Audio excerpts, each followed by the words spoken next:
সবাইকে শুভ সন্ধ্যা জানিয়ে শুরু করছি আজকের মক টেস্ট পর্ব। আজকে আমরা আলোচনা করব মক টেস্ট পর্বের 1 নম্বর পর্ব। এই মক টেস্ট পর্বের নাম দেওয়া হয়েছে টার্গেট বিপিএসসি টিআরই 4.0। আর কথা না বাড়িয়ে চলো শুরু করা যাক। দেখে নেওয়া যাক প্রথম প্রশ্নে কি আছে।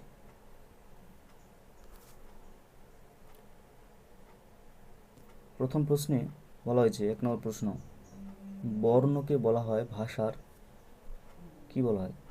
অপশন এ বিভাজ্য অঙ্গ, অপশন বি অবিভাজ্য অঙ্গ, অপশন সি সংযুক্ত অঙ্গ, অপশন ডি উপরিউক্তগুলির মধ্যে একের থেকে অধিক, অপশন ই উপরের কোনোটি নয়।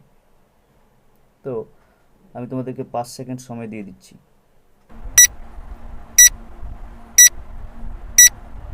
Time up.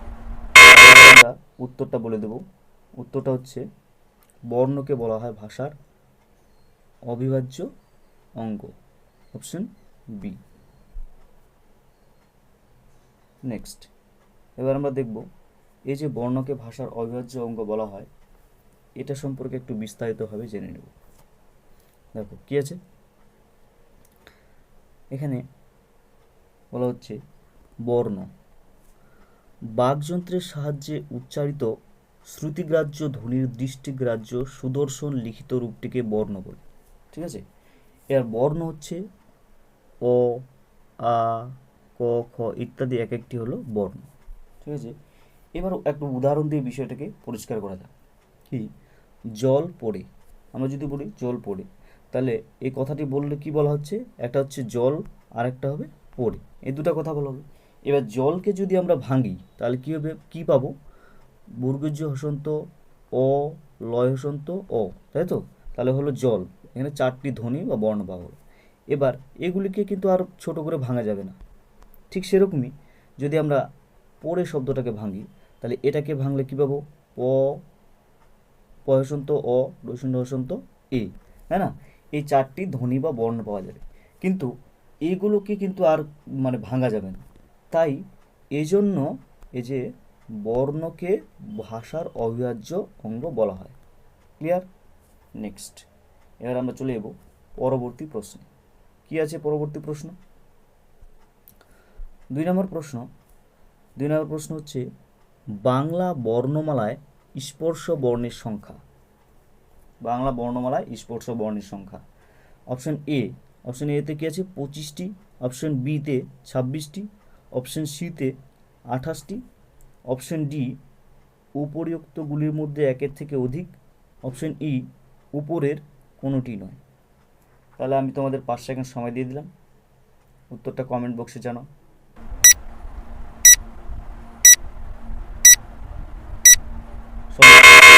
তাহলে এবার আমরা উত্তরটা দেখে নেব। এর উত্তর হবে বাংলা বর্ণমালায় স্পর্শ বর্ণের সংখ্যা হলো 25টি, অপশন এ 25টি। তাহলে এর এক্সপ্লেনেশনটা একটু দেখে নেব। কি আছে এর এক্সপ্লেনেশন, ব্যাখ্যা? দেখো এর এক্সপ্লেনেশনটা কি আছে, হচ্ছে স্পর্শ বর্ণ, হ্যাঁ না, এখানে দেওয়া আছে স্পর্শ বর্ণ। ক থেকে ম পর্যন্ত 25টি বর্ণ উচ্চারণ করবার সময় জিহ্বার কোনো না কোনো অংশ, কি বলছে এখানে দেখতে হবে, একটু খেয়াল করতে হবে, কোনো না কোনো অংশ কণ্ঠ, তালু, মূর্ধা বা দন্ত স্পর্শ করে কিংবা অধরের সহিত ওষ্ঠের স্পর্শ হয় বলে এই 25টি বর্ণকে স্পর্শ বর্ণ বলে। ঠিক আছে, এবার এই যে 25টা বর্ণ ক থেকে ম পর্যন্ত, এই যে ক থেকে ম পর্যন্ত কিন্তু 25টি বর্ণ আছে। ঠিক আছে, এই 25টা বর্ণ উচ্চারণের সময় কি করছে আমাদের হচ্ছে জিহ্বার কোনো না কোনো অংশ কণ্ঠ, তালু, মূর্ধা বা দন্ত স্পর্শ করে কিংবা অধরের সহিত ওষ্ঠের স্পর্শ হয়, এই জন্য এগুলোকে বলা হয় কিন্তু স্পর্শ বর্ণ। ক্লিয়ার? এবার আর বিশেষ এখানে দেখার দরকার নেই। ঠিক আছে, পরবর্তীতে আমরা দেখব। নেক্সট,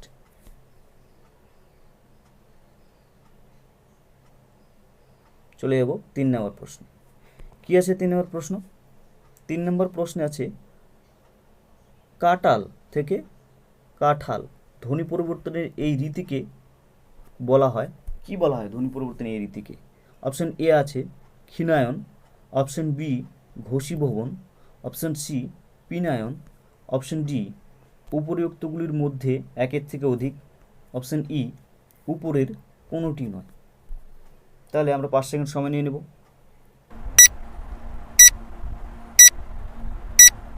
চলো এবার আমরা উত্তরটা দেখে নেব।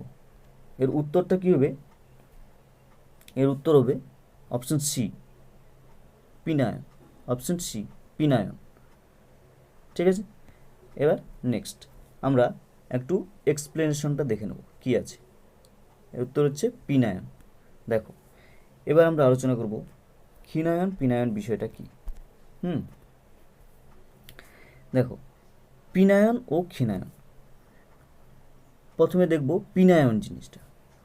অল্প প্রাণ ধ্বনি যখন মহাপ্রাণ ধ্বনি হয়ে উচ্চারিত হবে তখন সেটা হবে কিন্তু পিনায়ন।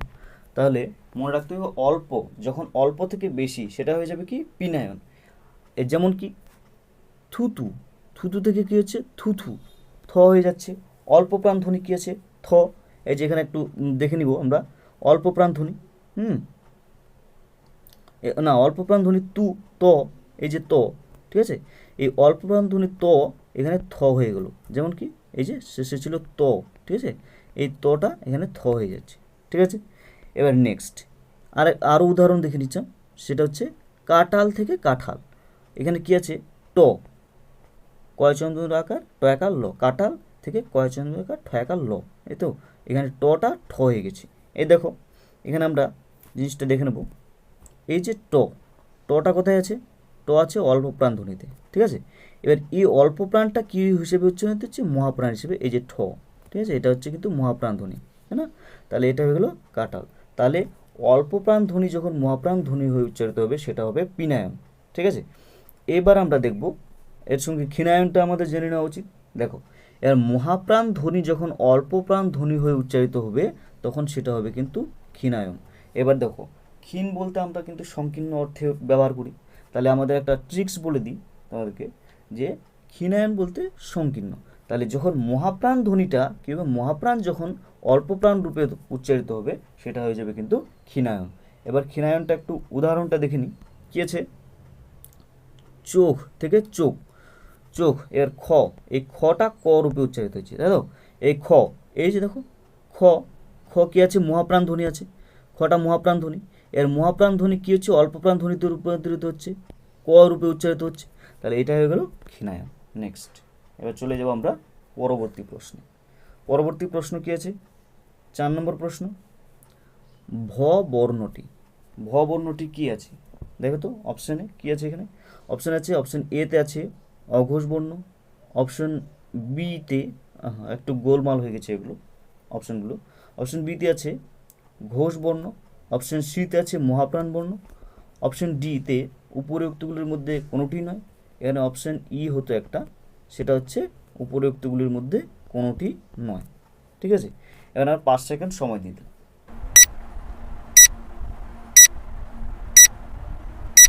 চলো উত্তরটা দেখে নেওয়া যাক। উত্তরটা কী হচ্ছে? এটা হবে অপশান ডি, উপরিউক্তগুলির মধ্যে একের থেকে অধিক। এবার কি কি হচ্ছে এখান থেকে, কি কি হবে উত্তরটা বলে দিই। এটা হবে এই যে ঘোষ, এটা হবে ঘোষ আর কি মহাপ্রাণ, এটা হবে ঘোষ আর মহাপ্রাণ, মানে বি আর সি। ঠিক আছে, এবার আমরা এর একটু এক্সপ্লেনেশন দেখে নেব, মানে ব্যাখ্যা। কি দেখব? এই যে দেখো আমাদের কি ছিল? ভ বর্ণটা ছিল এখানে, আমাদের ছিল ভ, তাই না? এই ভ বর্ণটা বলেছে কি বর্ণ। এখানে ভটাকে আমরা দেখব কোথায় আছে? এই যে মহাপ্রাণ, মহাপ্রাণে আছে ভ, আবার উপরে কি আছে? ঘোষ ধ্বনি, তাই না? এইবারে একটু এই ছকটাকে মানে আমরা বিস্তারিতভাবে আলোচনা করে নেব, অর্থাৎ স্মৃতিচারণা করব। দেখো প্রথমে বর্গের প্রথম এবং দ্বিতীয় বর্ণগুলো হচ্ছে কি অঘোষ, ঠিক আছে, প্রথম এবং দ্বিতীয় হচ্ছে অঘোষ। এবার তৃতীয় চতুর্থ পঞ্চম এইগুলো হচ্ছে কি ঘোষ। ঠিক আছে, এইবারে দেখো আমাদের প্রথমে এই জিনিসটা মনে রাখতে হবে, অল্প প্রাণ মহাপ্রাণ, অল্প প্রাণ মহাপ্রাণ, শেষেরটা হচ্ছে নাসিক্য। হ্যাঁ, এবার কি দেখালাম আপনি এখানে দেখতে হবে আমাদের একটা, এই যে অল্প প্রাণ প্রথমে অল্প হচ্ছে, তারপরে মহা হচ্ছে, ফের অল্প হচ্ছে, তারপরে ফের মহা হচ্ছে, এবার শেষে কিন্তু এই জিনিসটা আমাদের মনে রাখতে হবে নাসিক্য। নাসিক্য বর্ণ কোনগুলো? নাসিক্য বর্ণ হচ্ছে ম, ইয়, মূর্ধন্য ণ, দন্তন্য ন, ম। ঠিক আছে, এটা একটু খেয়াল করে নাও, একটু স্মৃতিচারণা করে নিলাম। নেক্সট পরবর্তী প্রশ্নে চলে যাব। কি আছে? এটা হবে 5 নম্বর প্রশ্ন। ঠিক আছে, পেচক থেকে পেঁচা ধ্বনি পরিবর্তনের এই রীতিতে লক্ষ্য করা যাচ্ছে। কি লক্ষ্য করা যাচ্ছে? অপশন এ নাসিক্যী ভবন, অপশন বি শতনাসিক্যী ভবন, অপশন সি নাতি নাসিক্যী ভবন, অপশন ডি উপরিউক্তগুলির মধ্যে একের থেকে অধিক, অপশন ই উপরের কোনোটি নয়।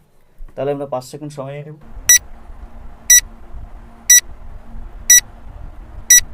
তাহলে উত্তরটা দেখে নেওয়া যাক। উত্তরটা কি হচ্ছে?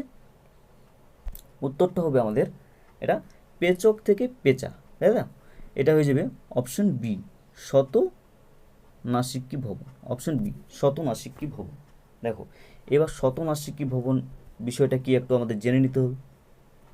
হ্যাঁ, দেখে নিই। দেখো, শত নাসিক্যী ভবন জিনিসটা কি।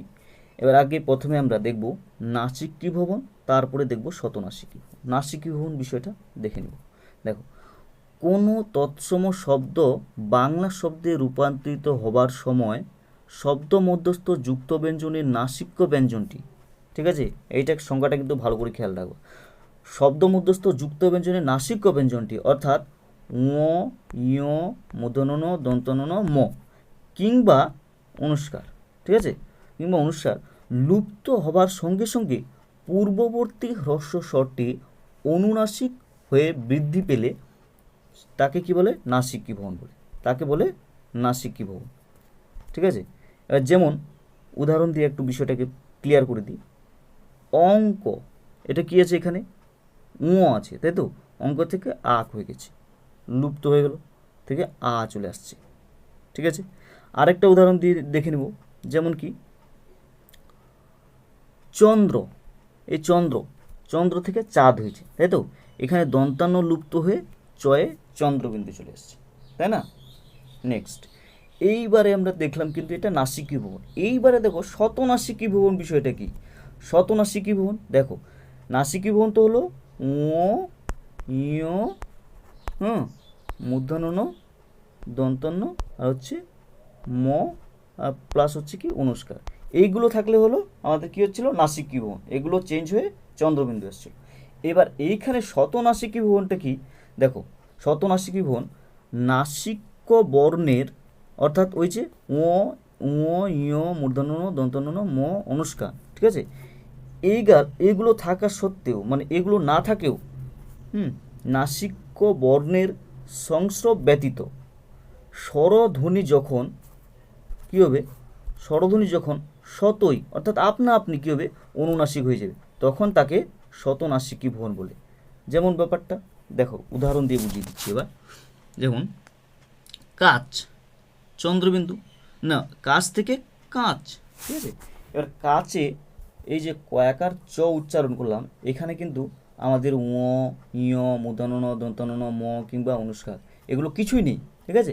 তবুও আবার এখানে কিন্তু চলে আসছে চন্দ্রবিন্দু, তাই তো? সেজন্য এটাকে বলা হচ্ছে শতনাসিক্যী ভবন। অর্থাৎ কোনো নাসিক্য ব্যঞ্জনের প্রভাব ছাড়াই যখন কি করবে, একটা স্বরবর্ণ চেঞ্জ হয়ে মানে নিজে নিজেই একটা অনুনাসিক হয়ে যাবে, সেটাকে বলা হবে শতনাসিক্যী ভবন। আশা করি বোঝাতে পেরেছি। নেক্সট চলে যাব পরবর্তী প্রশ্নে। 6 নম্বর প্রশ্ন কি আছে? এটা একটু কি হয়েছে? প্রিন্টিং মিস্টেক হয়েছে। ঘৃষ্ট ধ্বনির সৃষ্টি হয়, ঠিক আছে। ঘৃষ্ট ধ্বনি, এটা হবে ঘৃষ্ট ধ্বনি, ঠিক আছে। ঘৃষ্ট ধ্বনি, ঘৃষ্ট ধ্বনি। এবার ঘৃষ্ট ধ্বনি সৃষ্টি হয় কার ফলে? এবার অপশন এ কি আছে? স্পর্শ বর্ণ ও উষ্ম বর্ণ একসঙ্গে উচ্চারিত হলে, অপশন বি। উষ্ম বর্ণ ও অন্তস্থ বর্ণ একসঙ্গে উচ্চারিত হলে, অপশন সি। স্পর্শ বর্ণ ও অন্তস্থ বর্ণ একসঙ্গে উচ্চারিত হলে, অপশন ডি। উপরিউক্তগুলির মধ্যে একের থেকে অধিক, অপশন ই। উপরের কোনোটি নয়। তাহলে আমরা 5 সেকেন্ড সময় নিয়ে নেব।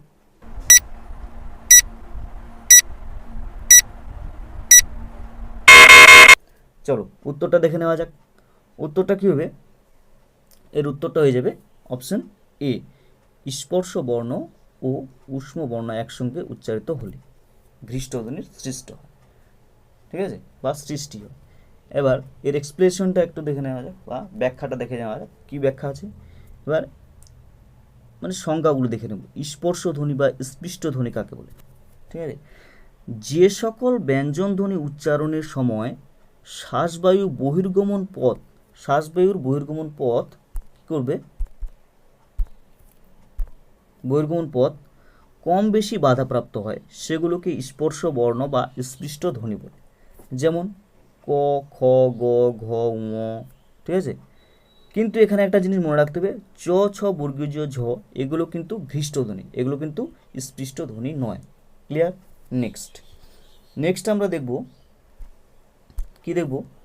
ঘৃষ্ট ধ্বনি বা ঘর্ষিত ধ্বনি কাকে বলে?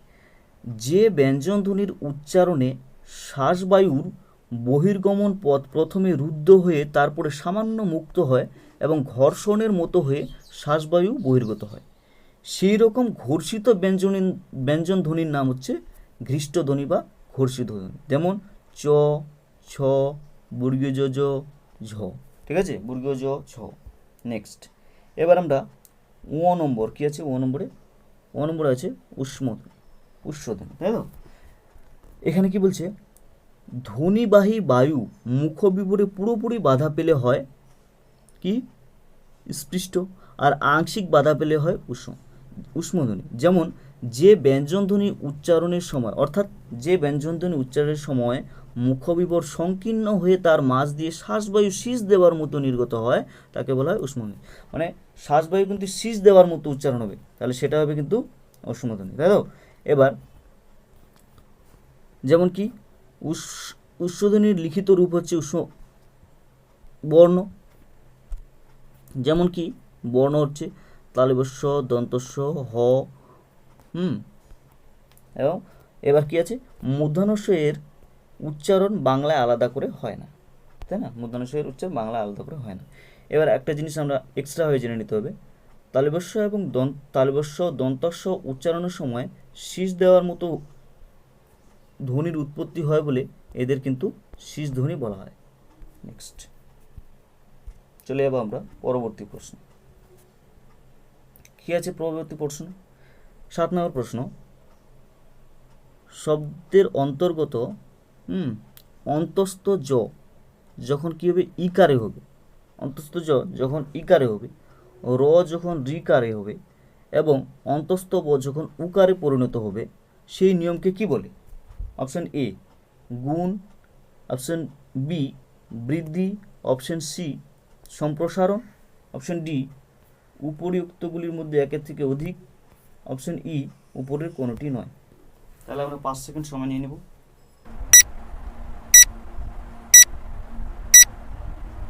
চলো দেখে নেওয়া যাক উত্তরটা কি হবে। এর উত্তর হয়ে যাবে অপশন সি সম্প্রসারণ। এবার আমরা দেখব এই যে গুণ, বৃদ্ধি, সম্প্রসারণ এগুলো কি একটু জেনে নেব, এগুলো সম্পর্কে। গুণ, বৃদ্ধি, সম্প্রসারণ সম্পর্কে জেনে নেব। দেখো কি বলছে। গুণ, প্রথমে দেখব গুণ কি? প্রত্যয় যোগে প্রকৃতির স্বরের গুণ হয়। যেমন অ স্থানে আ, হর্ষই দীর্ঘই স্থানে এ, হর্ষ উ দীর্ঘ উ স্থানে ও, রি স্থানে অর হয়, ঠিক আছে। যথা কি? বস সের সঙ্গে ঘয় থেকে বাস, তাহলে অ স্থানে আ। তারপর কি? আরেকটা উদাহরণ, ছিদ থেকে সঙ্গে ঘয় যুক্ত হয়ে ছেদ, ই স্থানে এ উচ্চারণ হলো। এবার কি? আরেকটা বৃত যোগ সানজ থেকে বর্তমান, এখানে রি এর স্থানে অর উচ্চারণ হবে। ঠিক আছে, এবার বৃদ্ধি। বৃদ্ধি বিষয়টা কি? বৃদ্ধি হচ্ছে প্রত্যয় যোগে প্রকৃতির স্বরের বৃদ্ধি হয়। কার তালে বৃদ্ধি হচ্ছে? প্রকৃতির স্বরের বৃদ্ধি হচ্ছে। যেমন অ স্থানে আ উচ্চারিত হচ্ছে। আর কি হর্ষই দীর্ঘ স্থানে হচ্ছে ওই উচ্চারণ হবে। গুণের ক্ষেত্রে কি হলো? অ স্থানে তো আ ঠিক ছিল, হর্ষই দীর্ঘ স্থানে কিন্তু এ হয়েছিল গুণের ক্ষেত্রে। আর বৃদ্ধির ক্ষেত্রে কিন্তু হর্ষই দীর্ঘ স্থানে কিন্তু ওই উচ্চারণ হবে, তো। আর হর্ষ দীর্ঘ স্থানে কিন্তু ও উচ্চারণ হচ্ছে, আর এখানে হর্ষ দীর্ঘ ও উচ্চারণ হচ্ছে, ঠিক আছে। রি স্থানে অর, তাহলে এখানে অ স্থানে আ, এখানেও কিন্তু অ স্থানে আ। ঠিক আছে, এবার উদাহরণ দেখে নেব। উদাহরণটা কি? এই যে এই উদাহরণটা দেখে নিই। ইতিহাস থেকে, ইতিহাসের সঙ্গে স্নিক, তাই না? ইতিহাসের সঙ্গে স্নিক যুক্ত হলে ঐতিহাসিক, তাহলে হর্ষ স্থানে ওই উচ্চারণ হয়ে গেল। এর ভূগোল, ভূগোলের সঙ্গে স্নিক উচ্চারণ হলে ভৌগোলিক, এখানে কি দীর্ঘ স্থানে হচ্ছে ও উচ্চারণ হচ্ছে। এবার সম্প্রসারণটা দেখব। সম্প্রসারণ কি? প্রত্যয় যোগে প্রকৃতির বয়স্থলে কি হবে? বয়স্থলে উ, রয়স্থলে রি এবং অন্তস্থ জ স্থলে ই হলে সম্প্রসারণ হয়। তাহলে সম্প্রসারণের নিয়মটা কিন্তু সবচেয়ে দেখছি আমি সবচেয়ে ছোট করে দেওয়া আছে। যেমন কি বয়স্থলে কী হবে? উ হবে, রয়স্থলে রি, অন্তস্থ জয়স্থলে ই, তাহলে সম্প্রসারণ হবে। যেমন কি যথা বাচ যোগ কয়তৈষী, তাই না? এটা কী হবে? উক্তি, তাহলে বয়স্থলে উ উচ্চারণ হলো। হ্যাঁ, আর একটা কী হবে? এই যে যজ যোগ কয়ত ইষ্ট, তাহলে অন্তস্থ জয় স্থলে হর্ষই উচ্চারিত হচ্ছে। তাহলে এটা হয়ে গেল সম্প্রসারণ। এবার আমরা চলে যাব পরবর্তী প্রশ্নে। পরবর্তী প্রশ্নে কি আছে? অপরাহ্ন বানানে মূর্ধন্য হয়েছে, এর কারণটা কি? ঠিক আছে, এখানে তো দন্তান্ন হতে পারতো, তাই না? এখানে মূর্ধন্য কেন হয়েছে? দন্তন্যও তো হতে পারতো, মূর্ধন্য কেন হলো? তাহলে এবার আমরা অপশনগুলো দেখে নেব। কী আছে অপশন এ? অপশন এ আছে রয়ের পর স্বরবর্ণ ও হয়ের পর ও হ থাকলে তারপরে মূর্ধন্য হয়। অপশন বি অপর শব্দের পর অন্য শব্দের দন্তন্য মূর্ধন্য ন হয়। এবার অপশন সি কি আছে? রয়ের পূর্বে অপ, রয়ের পূর্বে অপ শব্দ থাকলে রয়ের পর মূর্ধন্য ন হয়। অপশন ডিতে আছে কি উপরিউক্তগুলির মধ্যে একের থেকে অধিক। অপশন ইতে আছে উপরের কোনোটি নয়। তাহলে আমরা 5 সেকেন্ড সময় নিয়ে নিচ্ছি।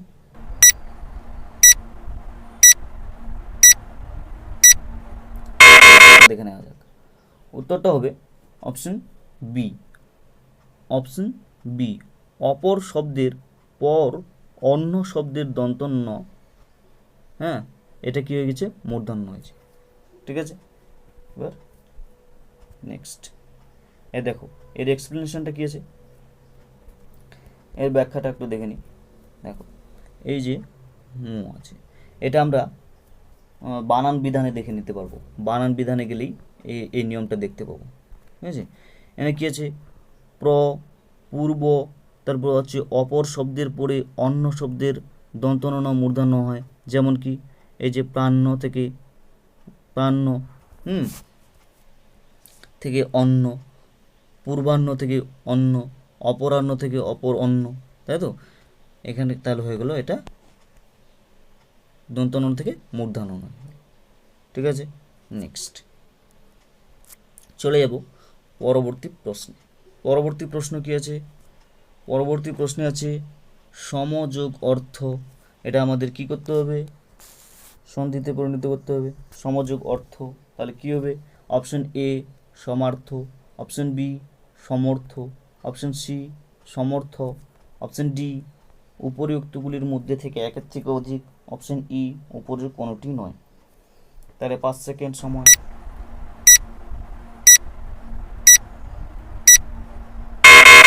উত্তরটা দেখে নেওয়া যাক। উত্তরটা কী আছে? উত্তরটা হয়ে যাবে আমাদের অপশন সি সমর্থ, তাই তো? অপশন সি সমর্থ। দেখো এর ব্যাখ্যা কি আছে দেখে নিই।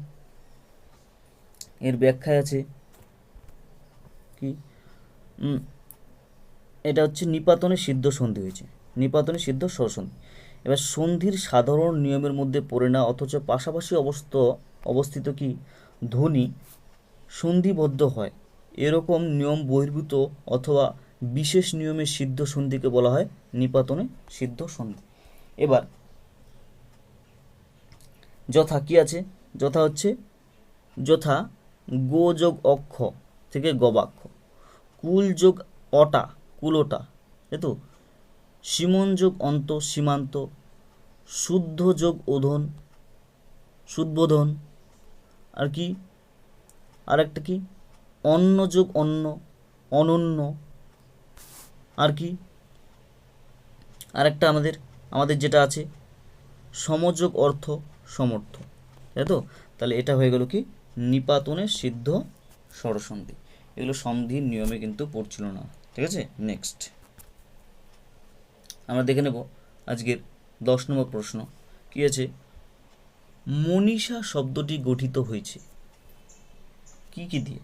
অপশন এ মনস যোগ ঈশা শব্দদ্বয়ের সন্ধির ফলে, অপশন বি মন যোগ ঈশা শব্দদ্বয়ের সন্ধির ফলে, অপশন সি মণি ও ঈশা শব্দদ্বয়ের সন্ধির ফলে, অপশন ডি উপরিউক্তগুলির মধ্যে একের থেকে অধিক, অপশন ই উপরের কোনোটি নয়। 5 সেকেন্ড সময়।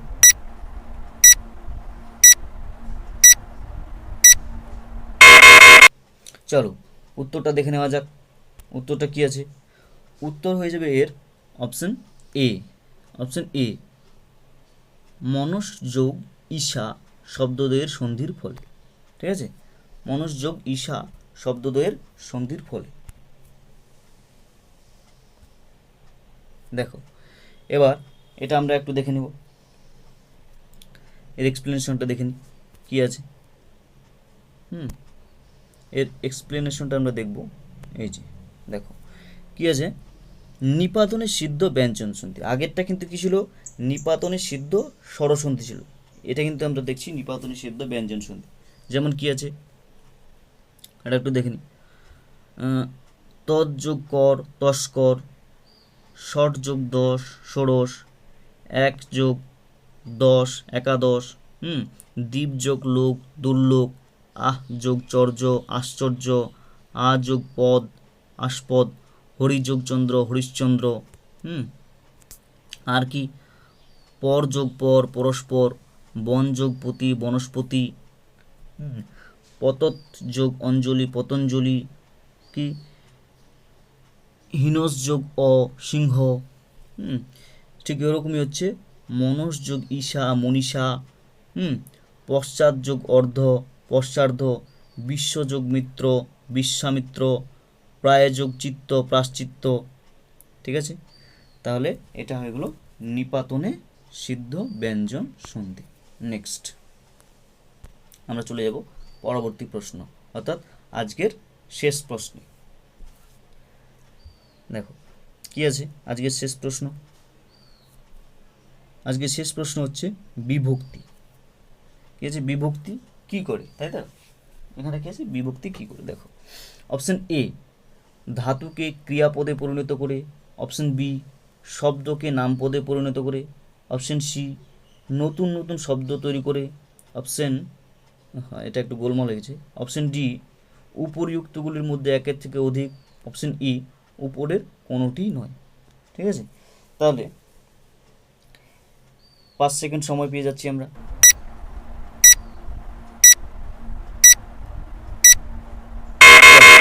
উত্তরটা দেখে নেওয়া যাক। এর উত্তর কি হচ্ছে? এর উত্তর হয়ে যাচ্ছে অপশন ডি উপরিউক্তগুলির মধ্যে একের থেকে অধিক। ঠিক আছে? এবার একের থেকে অধিক বলতে কোনটা কোনটা হবে? এখানে হয়ে যাবে অপশন এ হয়ে যাবে, অপশন এ হয়ে যাবে,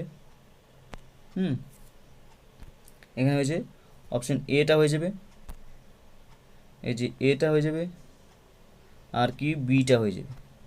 তাই তো? যেহেতু এটা আমাদের উত্তর হলো তাই আমাদের কিন্তু এ এবং বি দুটাই হয়ে যাবে। ঠিক আছে, এবার হচ্ছে নেক্সট এর এক্সপ্লেনেশনটা একটু দেখে নিই কী আছে এর এক্সপ্লেনেশন। দেখো, বিভক্তি। বিভক্তি যে বর্ণ বা বর্ণসমষ্টি শব্দ বা ধাতুর সহিত যুক্ত হয়ে পদ গঠন করে তাকে বিভক্তি বলে, সেই বর্ণ বা বর্ণসমষ্টিকে বিভক্তি বলে। যেমন কি, যেমন হচ্ছে অ, কে, রে, এর, ই আছে, ইলেন, ইতেছে, ই প্রভৃতি। এবার বিভক্তি কিন্তু কয় প্রকার? বিভক্তি কিন্তু দুই প্রকার, শব্দ বিভক্তি ও ধাতু বিভক্তি। এবার শব্দ বিভক্তিটাকে দেখে নেব। শব্দ বিভক্তিটাকে, যে বর্ণ বা বর্ণ সমষ্টি শব্দের সহিত যুক্ত হয়ে শব্দটিকে নাম পদে পরিণত করে, যে বর্ণ বা বর্ণ সমষ্টি শব্দের সঙ্গে যুক্ত হয়ে শব্দটিকে কিন্তু কি করে নাম পদে পরিণত করে বাক্যে স্থান লাভের যোগ্য করে দেয়, সেই বর্ণ বা বর্ণ সমষ্টিকে বলে শব্দ বিভক্তি। তাহলে এখানে আমাদের অপশন এতে কি ছিল? এখানে আমাদের অপশন এতে ছিল, দেখো এই যে কি করে শব্দকে নাম পদে পরিণত করে, এই যে দেখো শব্দকে নাম পদে, মানে অপশন বিতে ছিল শব্দকে নাম পদে পরিণত করে। তাহলে এই যে এটা হলো। আরেকটা দেখে নেব কি আছে। এবার হচ্ছে ধাতু বিভক্তি। এই যে ধাতু বিভক্তি, যে বর্ণ বা বর্ণসমষ্টি ধাতুর সঙ্গে যুক্ত হয়ে কার্যবাচক ক্রিয়াপদের সৃষ্টি করে সেই বর্ণ বা বর্ণসমষ্টিকে ধাতু বিভক্তি বলে। ঠিক আছে, এবার কি করে এটা? আবার এটা যে বর্ণ বা বর্ণসমষ্টি ধাতুর সঙ্গে যুক্ত হয়ে ক্রিয়াপদের সৃষ্টি করে, দেখো এটা অপশন এতে ছিল, এই যে এখানে, এই যে এখানে অপশন এতে দেখো কি ধাতুকে ক্রিয়াপদে পরিণত করে। তাহলে বিভক্তির কি কি কাজ ছিল? অপশন এ ধাতুকে ক্রিয়াপদে পরিণত করে, অপশন বি শব্দকে নামপদে পরিণত করে। ঠিক আছে, তাহলে আজকে আমাদের আলোচনা এটুকুই। দেখা হচ্ছে পরবর্তী মক টেস্ট নাম্বার 2-এ। ভিডিওটি যদি ভালো লাগে তাহলে লাইক শেয়ার করতে ভুলো না।